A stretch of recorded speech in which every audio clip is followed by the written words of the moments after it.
Alright everyone, this is an update to my hobby project, my encrypted email browser, a simple little browser that incorporates the Microsoft web browser control.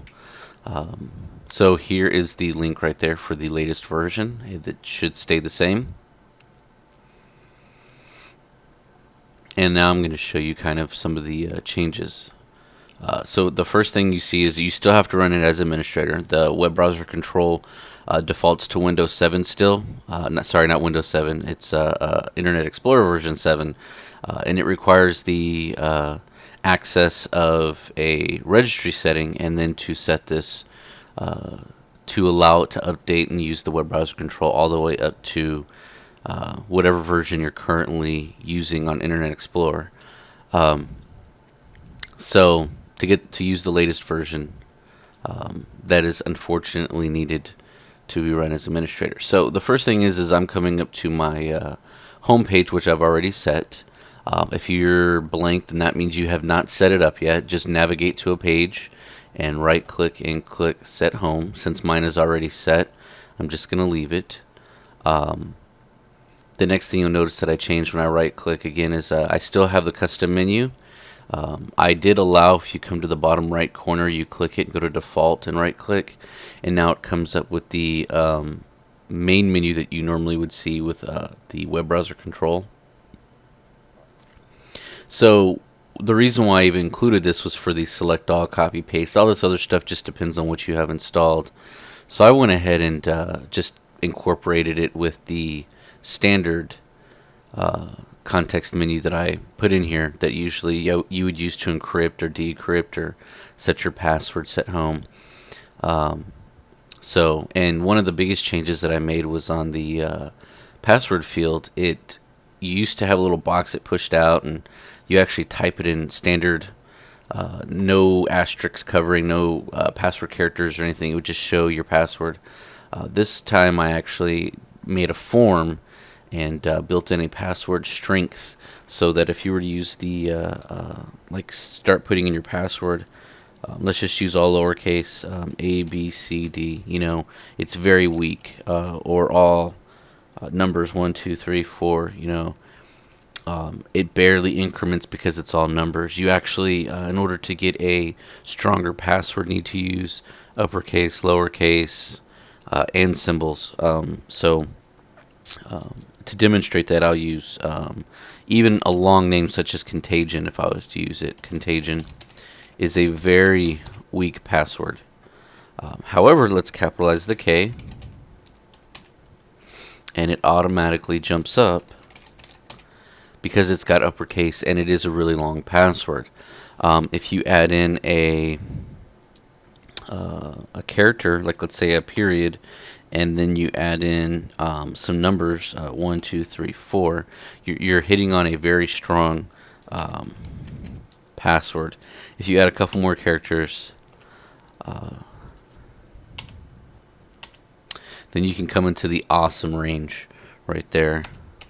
But we're just going to use a basic password called Contagion, all lowercase.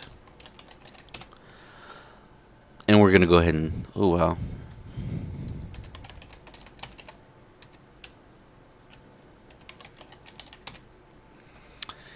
There we go. So now that our password's set, we can also, we still have the E-pad, and you can now add it when you right click here, copy, paste, and select all. So you can still kind of create your own little thing here. You can copy, paste it, and paste it in their browser. But to make it even easier than that, instead of having to do that, I incorporated now when you right click a send message, and this actually pulls up kind of like your own little form to send your own email. So you can add in your own custom server, the SMTP server, the port, and then when you add the server, it'll ask you for the name, and then it'll populate here in the server list. Now I went ahead and just did some basic ones, Gmail, Yahoo, that kind of thing. So I went ahead and, if you click import defaults, it now imports Gmail, Yahoo, Yahoo Plus, Microsoft Live. So in this example, I'm going to show you Gmail, and it comes up with Gmail settings, port 587, and it requires the TLS to be enabled.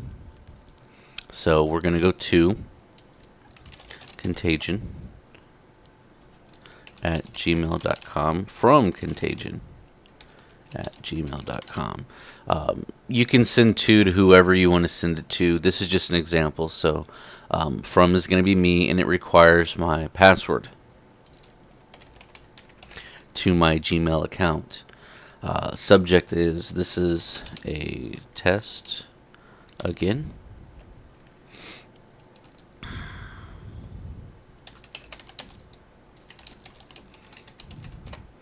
And I'm going to click Encrypted. I made it to where you don't have to encrypt it. You can leave it regular if you wanted to send a message. But usually people are going to encrypt it. And then when you click Send Message, message sent. So if we log into